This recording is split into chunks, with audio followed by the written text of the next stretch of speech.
Hello बच्चों, आप लोग कैसे हैं? उम्मीद करता हूं कि अच्छे होंगे और अच्छे नॉलेज लेने के लिए हमारे यूट्यूब चैनल को देख रहे हैं। जी हाँ दोस्तों, जैसा कि आपको पता है कि कल जो हमारी क्लास में थोड़ा आवाज़ें कम आ रही थी और आज की क्लास में शायद आपको मेरा आवाज़ क्लियर जा रहा है क्या? जरा एक मिनट देख ले, जांच कर ले, पहचान कर लो क्या मेरी आवाज़ें जा रही है कि नहीं जा रही है। जा रही है, बिल्कुल बिल्कुल जा रही है ना हो। चलिए अब अपनी जो बातों को रखेंगे बच्चों, आज से हम अपनी क्लास को रखेंगे एकदम बेहतर से मूड में और बेहतर से अंदाज में पढ़ेंगे। तो चलिए दोस्तों, जहां की जैसा कि आपने कल की क्लास में हमारा वीडियो देखा था, थोड़ा बहुत आपका वीडियो हमारा वीडियो जो था वो फंस फूस रहा था, समझ गए ना। वो रीजन था आपका ये जो माइक वाला जो लगाने वाला होता है ना, उसका रीजन था।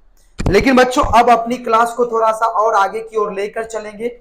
ना समय ज्यादा आपका लेंगे, ना वक्त आपका ज्यादा लेंगे, ना ही आपका कीमती हर चीज आपका लेंगे। तो चलिए बच्चों, अपनी क्लास को आरंभ करते हुए बायोलॉजी की सबसे बेहतर क्लास को आज की क्लास में करेंगे। तो कह रहे बच्चों, तो चलिए आज का हमारा जो लास्ट क्वेश्चन रहेगा, लास्ट नहीं, लास्ट बोले तो पास्ट वाली क्वेश्चन रहेगी, यानी सबसे ज्यादा मजेदार वाली क्वेश्चन रहेगी बच्चों, जो सभी एग्जामों में पूछा जा चुका है।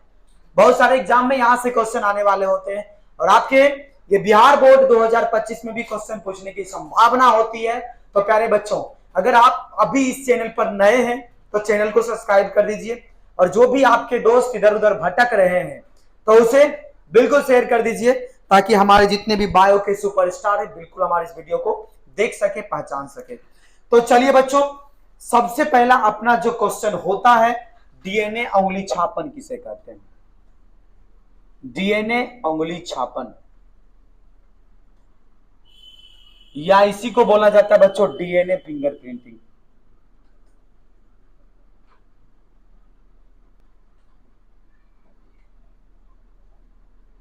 डीएनए फिंगरप्रिंटिंग, क्या बोला मैंने? डीएनए फिंगर प्रिंटिंग बोला, या तो इसी का नाम होता है डीएनए उंगली छापन होता है बच्चों। अब इसमें मैं आपको जो सिखा रहा हूं डीएनए उंगली छापन होता क्या है, तो इसमें मेरी बात को समझिएगा। इसका खोज सर्वप्रथम एलेक्स जेफरी नामक वैज्ञानिक ने किया था। इसका खोज सर्वप्रथम एलेक्स जेफरी, इसका खोज सर्वप्रथम एलेक्स जेफरी नामक वैज्ञानिक ने 1950 ईस्वी में किया था। एलेक्स जेफरी नामक वैज्ञानिक ने 1985 ईस्वी में किए थे।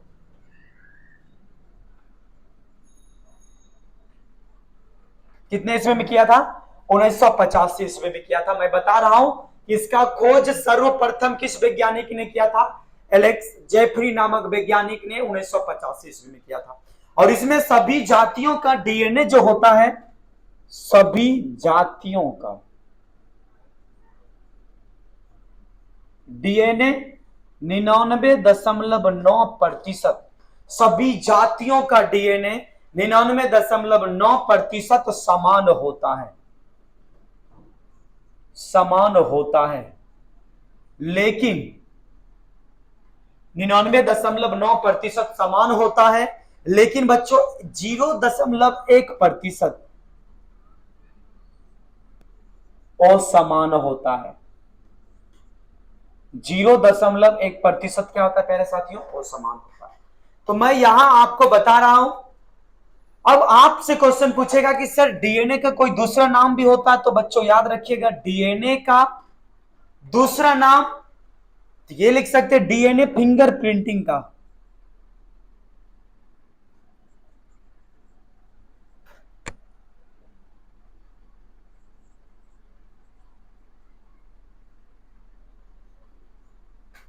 का दूसरा नाम,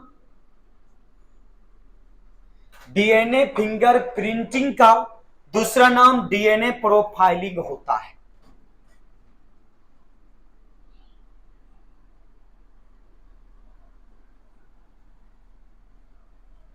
प्रोफाइलिंग होता है बच्चों। क्या होता है? प्रोफाइलिंग होता है। यहां तक छापिएगा, उसके बाद मैं और थोड़ा सा बात लिखाऊंगा। सबसे पहले आप लोग यहां तक लिखिएगा।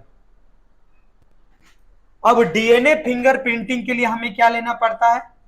तो याद रखिएगा बच्चों, डीएनए फिंगर प्रिंटिंग के लिए स्पर्म हेयर, स्पर्म हेयर और क्या ले सकते हैं बताइएगा, स्किन, स्पर्म हेयर स्किन, यहां तक लिखिएगा। ब्लड भी ले सकते हैं, ब्लड तो लेना ही पड़ेगा, रुधिर लिखे ले, ब्लड भी लेने इत्यादि। यहां चर्चाएं हो रही है डीएनए फिंगरप्रिंटिंग के लिए आप क्या क्या यूज कर सकते हो, तो इसका चर्चा होगा। अब आपसे क्वेश्चन एक और इसी में करेगा बच्चों कि डीएनए फिंगरप्रिंटिंग का उपयोग क्या होता है। अगला क्वेश्चन रहेगा आपके एग्जाम में, डीएनए फिंगर प्रिंटिंग का उपयोग लिखे, ये क्वेश्चन रहने वाला है। तो डीएनए फिंगरप्रिंटिंग का जो उपयोग होता है, तो पहला उपयोग होता है बच्चों व्यक्तिगत पहचान दिलाना,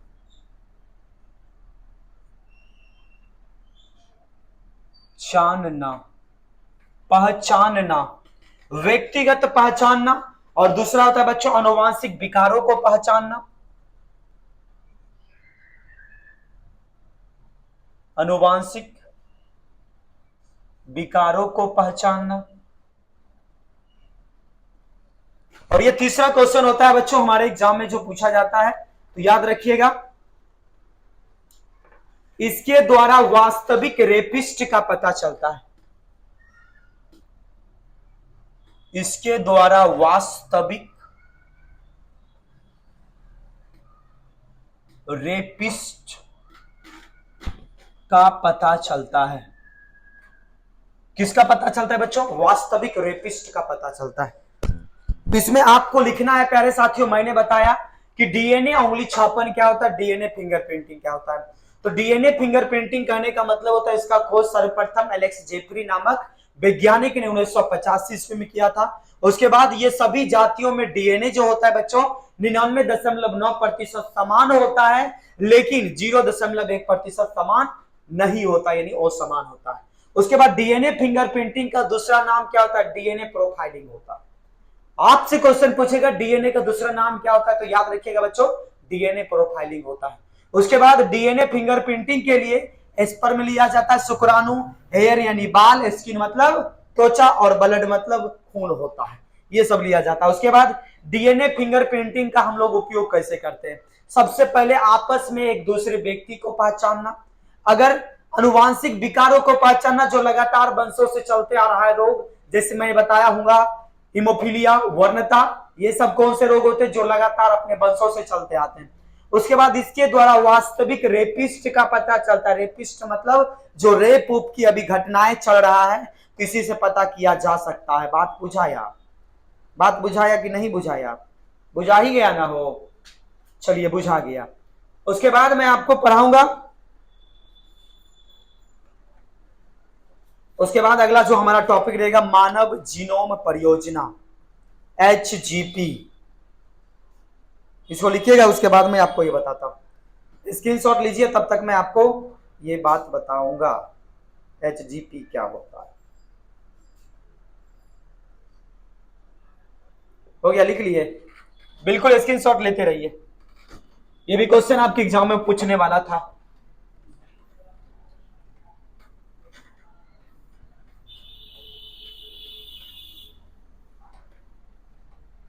अगला क्वेश्चन लिखिएगा, अगला क्वेश्चन रहेगा मानव जीनोम परियोजना किसे कहते हैं? मानव जीनोम परियोजना, जिसे बोलते हैं HGP। क्या बोलते हैं बच्चों?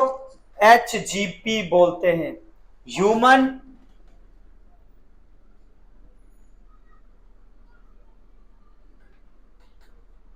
क्या बोला मैंने? HGP, तो ह्यूमन जीनोम प्रोजेक्ट। जीनोम ना होगा भाई साहब, NNN,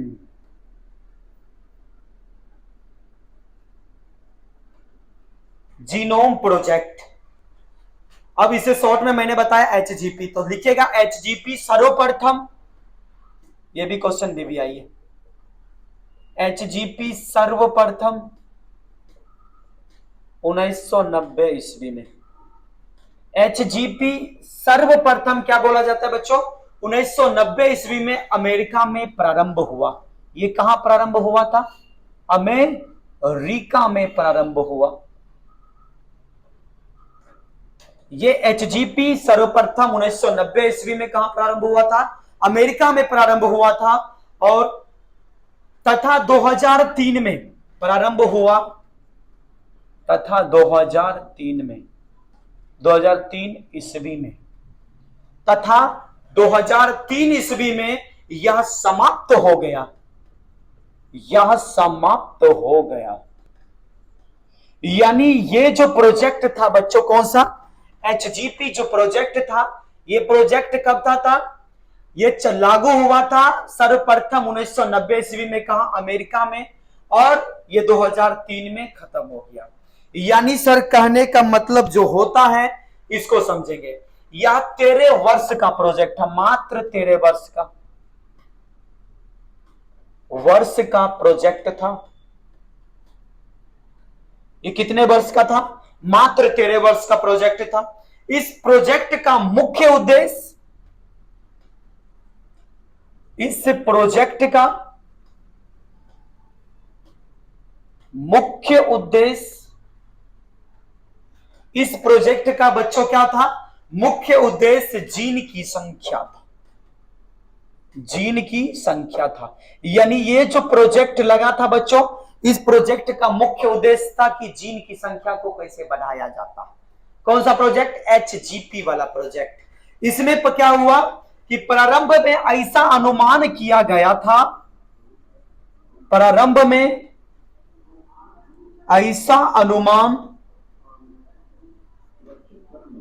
किया गया था,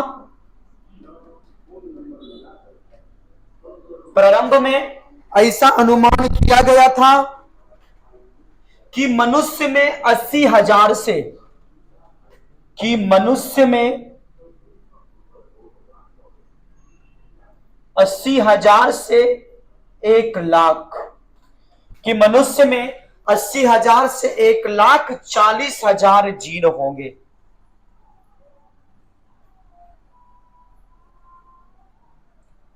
ये ऐसा प्रोजेक्ट था बच्चों, मैं बताऊं, पहले सॉल्व लिख देता हूं, उसके बाद मैं आपको सारा पॉइंट क्लियर करवा दूंगा। बाद में सिर्फ 20,000 से, लेकिन बाद में सिर्फ 20,000 से 25,000,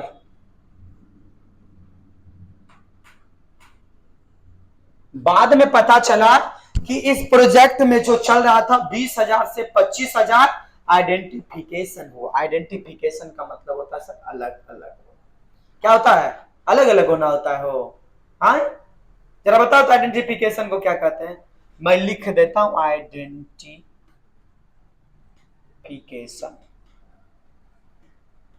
आप कमेंट में बताइए आइडेंटिफिकेशन हुआ तो आइडेंटिफिकेशन को क्या बोला जाता है हिंदी में? हिंदी में क्या कहा जाता है? जरा भाई साहब कमेंट कर ले, हिंदी में क्या कहा जाता है आइडेंटिफिकेशन को? आइडेंटिफिकेशन होगा। लेकिन अब और आगे ये प्रोजेक्ट चलते रहा, बात आगे बढ़ते रहा।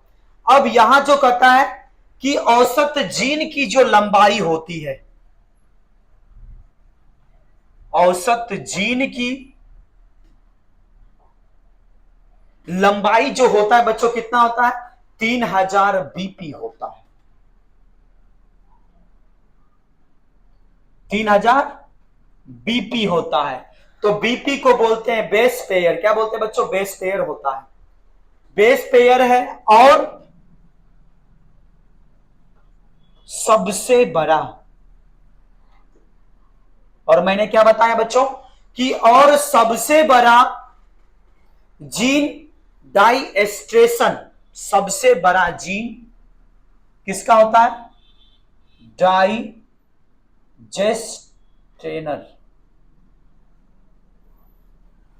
डाइजेस्टेनर, डाइजेस्टेशन, जेस्टेशन भाई साहब, ड्राई जेस्टेशन यहां तक लिखिएगा। ड्राई स्टेशन है जिसकी लंबाई, ड्राई जेस्टेशन है जिसकी लंबाई क्या होता है बच्चों, 2.4 मिलियन होती है, मिलीलीटर होता है, क्या होता है मिलीलीटर है, लिखिए क्या होता है, मिलीलीटर होता है। अब मनुष्य फर्स्ट क्रोमोसोम में, मनुष्य फर्स्ट क्रोमोसोम में, क्रोमोसोम का मतलब होता है हिंदी में बच्चों गुणसूत्र, क्या होता है साथियों, गुणसूत्र होता है। क्रोमोसोम में सबसे अधिक जीन्स, सबसे अधिक जीन्स, क्रोमोसोम में सबसे अधिक जीन्स 2968 होता है, कितना होता है 2968 होता है। जबकि सबसे कम जीन्स वाई में, जबकि सबसे कम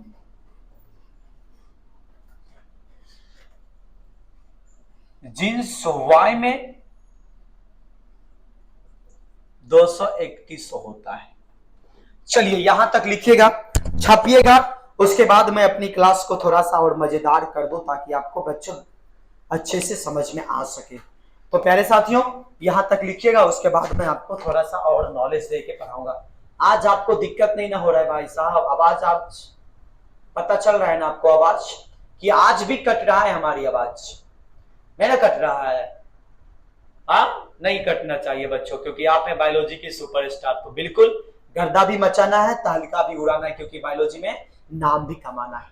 लिखे तो एचजीपी जो एक प्रोजेक्ट होता है बच्चों, और एचजीपी जो लागू हुआ था 1990 ईस्वी में प्रारंभ हुआ था अमेरिका मात्र एक ऐसे देश में, जहां पे 2003 ईस्वी में ये समाप्त हो गया बच्चों। ये ऐसा प्रोजेक्ट था कि रुपा इसको लेना पड़ गया, दूसरों देशों की सहायता लेना पड़ गया अमेरिका को भी 1990 ईस्वी में, लेकिन 2003 में समाप्त हो गया। यह प्रोजेक्ट कितने सालों तक चला था बच्चों, 1990 से जोड़ेंगे 2003 तक, तो 13 साल का ये प्रोजेक्ट था। उसके बाद इस प्रोजेक्ट का मुख्य उद्देश्य था कि जीन की संख्या कैसे बढ़ाया जा सकता है और जीन की संख्या कैसे घटाया जा सकता है। इसकी मात्र एक मुख्य बात यही थी कि जीन की संख्या को कैसे बढ़ा सकते हैं और जीन की संख्या को कैसे घटा सकते हैं। उसके बाद प्रारंभ में ऐसा अनुमान किया गया था कि शुरुआत में सबसे पहले ऐसा बताया गया था कि मनुष्य में जो जीन्स होते हैं 80,000 से लेकर 1,40,000 जीन्स होंगे। क्या अपने शरीर में चर्चा जो किया गया था कि 80,000 से 1,40,000 जीन्स होंगे, लेकिन बाद में सिर्फ 20,000 से 25,000 आइडेंटिफिकेशन हुआ, बांटा गया था कितना 20,000 से 25,000 तक इसके बारे में चर्चा किया गया था। किसके बारे में, यानी मनुष्य में शुरुआत में बताया गया था प्यारे साथियों कि मनुष्य में जीन होता 80,000 से 1,40,000, लेकिन बाद में पता चला कि 20,000 से 25,000 होता है जीन्स। लेकिन औसत जीन की लंबाई कितनी होती है, 3,000 बेस्ट है। और सबसे बड़ा जीन किसका होता है, ड्राई जेस्टेशन का। किसका होता है बच्चों, ड्राई जेस्टेशन का होता है, जिसकी लंबाई 2.4 मिलीमीटर होता है। और मनुष्य फर्स्ट क्रोमोसोम में यानी पहला गुणसूत्र में सबसे अधिक जीन्स कितना होता है बच्चों, 2,968 होता है। जबकि सबसे कम जीन्स किसमें होता है, वाई में होता है, जो कि 231 होता है। यहां तक लिखे, लिखने के बाद बिल्कुल अगला हम अपनी टॉपिक को और आगे बढ़ाते हैं। अब ये जो देश था अमेरिका देश, 1990 ईस्वी में क्या हुआ था, दूसरे से रुपया लेना शुरू कर दिया था। अब ये प्रोजेक्ट चलाने के लिए किसी का हेल्प लिया, बहुत सारे देश आया जिस देश का नाम होता है इंग्लैंड, जर्मनी, फ्रांस, जापान, चीन। इन सभी देशों का क्या करने शुरू कर दिया था बच्चों, आर्थिक मदद ली, आर्थिक मदद ली की हो। चलिए लिखिएगा,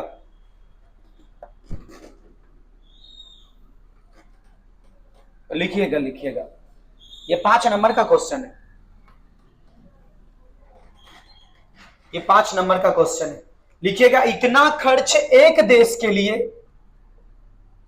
इतना खर्च एक देश के लिए काफी अधिक। इतना खर्च एक देश के लिए क्या होता है बच्चों?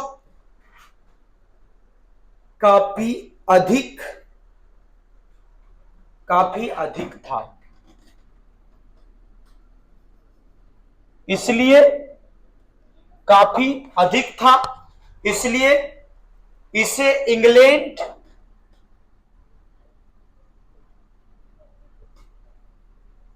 जर्मनी फ्रांस, इसलिए इसे इंग्लैंड जर्मनी फ्रांस जापान तथा चीन दूसरे देशों, तथा चीन ये दूसरा है भाई साहब, तथा चीन दूसरे देशों ने आर्थिक मदद की। दूसरे देशों ने आर्थिक मदद की। भाई साहब अभी ना भले ही अमेरिका शेर है, लेकिन ये प्रोजेक्ट लगाने में ये सब देश इनको मदद किए थे, ये प्रोजेक्ट लगाने में।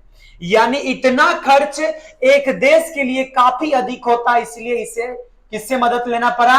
इंग्लैंड से, जर्मनी से, फ्रांस से, जापान से, चीन से मदद लेना पड़ा। उसके बाद इस प्रोजेक्ट के लिए जितना कार्य किया गया, इस प्रोजेक्ट के लिए जितना कार्य किया गया, इस प्रोजेक्ट के लिए जितना कार्य किया गया, उसके लिए 3300 किताबें छपी थी। उसके लिए 3300 किताबें, उसके लिए कितना किताबें छपी थी? 3300 किताबें लिखी गई है, जिसमें 3300 किताबें लिखी गई है, जिसमें कि प्रत्येक किताब, जिसमें कि प्रत्येक किताब 1000 पृष्ठ, जिसमें कि प्रत्येक किताब क्या होता है बच्चों? 1000 पृष्ठ का, तथा प्रत्येक पृष्ठ 1000 पृष्ठ का, तथा प्रत्येक पृष्ठ, तथा प्रत्येक पृष्ठ अल्फाबेट का होता है।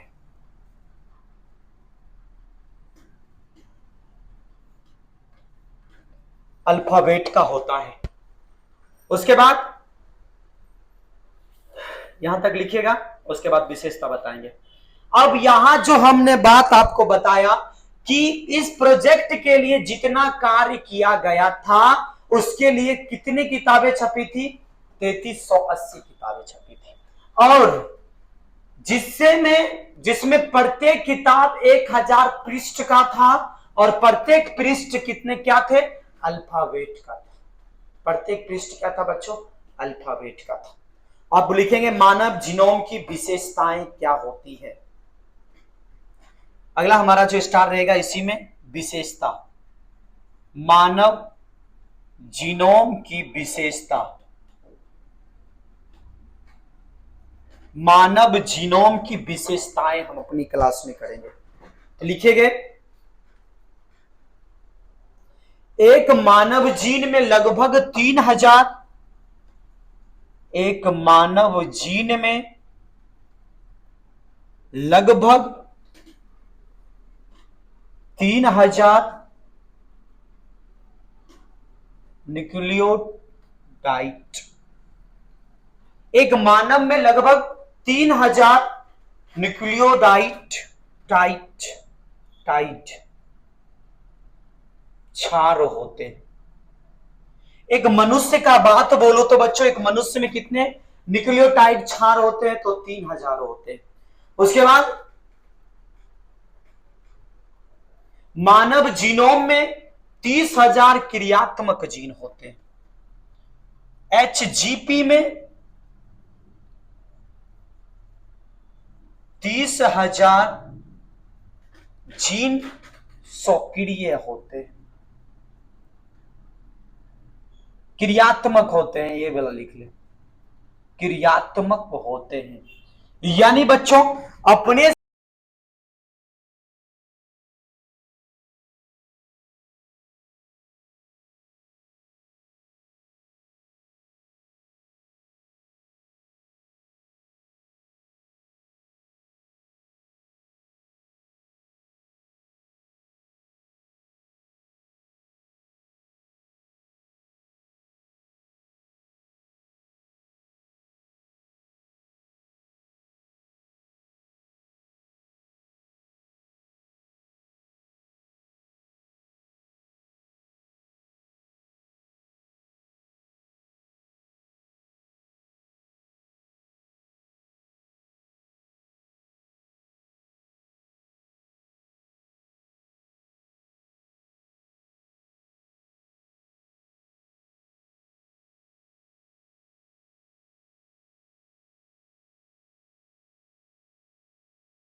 यहां तक लिखिएगा सभी बच्चे। मैंने बोला कि HGP में 30,000 जीन क्रियात्मक होते हैं और मानव जीनोम का 2% से भी कम भाग प्रोटीन कोडिन से जुड़ा होता है। उसके बाद सभी मानवों में गुणसूत्रों की संख्या क्या होती है, भिन्न भिन्न होती है। तो आपके एग्जाम में ये क्वेश्चन आया हुआ है, इसका लक्ष्य क्या होता था, इसकी प्रयोजना क्या होती है। तो आज की क्लास हम अपनी यहीं तक रखेंगे, मिलते हैं नेक्स्ट डे नेक्स्ट प्लान के साथ। तब तक के लिए बच्चों गुड नाइट, थैंक यू बच्चों। और सभी बच्चे अपनी क्लास को रेगुलर करें और दो आज आपका चैप्टर हुआ है, इस चैप्टर नहीं दो कर सकते, दो आपका मेन पीबीआई टॉपिक हुआ है और एक 5 नंबर का, एक हुआ था आपका 2 नंबर का। तो अब ये 5 नंबर 2 करते हो गया, 7 नंबर हो गया। तो अब आज की रात में इसको कंप्लीट करना है, तो कल हम अपनी क्लास को और आगे बढ़ाएंगे बच्चों। तो मिलते हैं नेक्स्ट डे नेक्स्ट प्लान के साथ, तब तक के लिए गुड नाइट, थैंक यू प्यारे बच्चों। बिल्कुल बिल्कुल।